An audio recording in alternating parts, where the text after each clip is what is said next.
tank.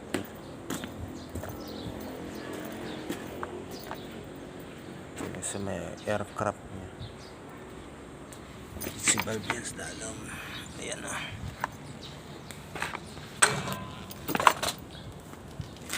Emergency valve. Ayan.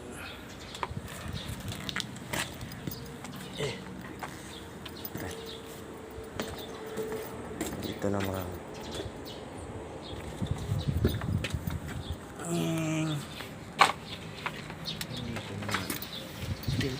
Pump niya. Ito yung pinaka-pump niya. Ito yung galing sa pump. Tubo. Yan, emergency valve. Ito bypass na to. Bypass yan. Ito bypass din. Sa pump niya. Ito yung papasok. Ayan yung palabas sa taas. Bubuga yan. Ayan. Ito yung pinalagay o. Ayan yung usap niya. Pataas punta sa filter. Ayan. Bypass niya. Bypass niya yan.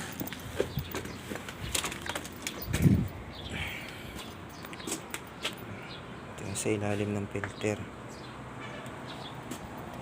Ito yan ang laki. Ayan. Ayan. Ayan yung pabuga. Papunta sa filter yan sa ilalim. Itong palabas na. Ayan ang palabas ito. Papunta doon sa metro. Dadaan niya ng metro. Pupunta ng Srel. Yung ginagawa namin. Refueler ng ano. Refueler ng Air Force. Ng machine ng MiG tsaka TIG. Ito pala yung ginawa ko. Yung aluminum na ano. Bubong niya. Bubong niya yan. O, tinatabas ko pa. Tabas ko pa para doon sa ano. Para dito sa ano. Bubong niya. Ito naman yung ano.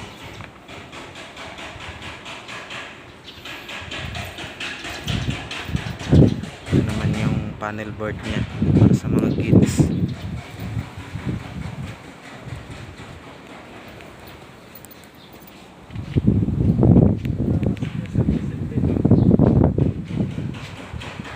Ito may ang pinsan kong ano.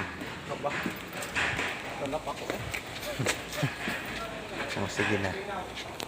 Maya na guys.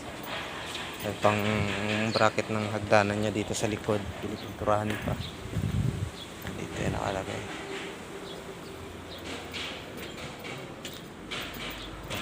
So ito, na-symbol ko to guys. Para sa Cebu Pacific. Yung lifter niya sa likod. Ay kita niyo yan pagka pinuunan namin. No, yan ganyan. Papalitan namin to ng aluminum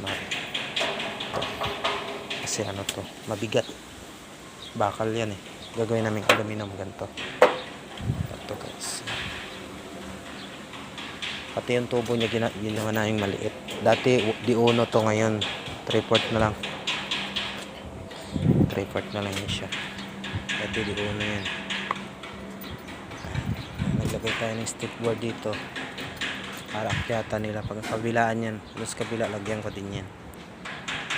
Ito yung nasimbolan din namin yan. Yung bubong yan. Pati yung mga bracket nito. Ito nasimbolan namin ito lahat. Yan. Nasimbolan namin ito. Lagyan pa namin yan ng engine cover dito. Dito para safe yung produkto natin. Mamaya naman guys. Ito small natin yan. Small.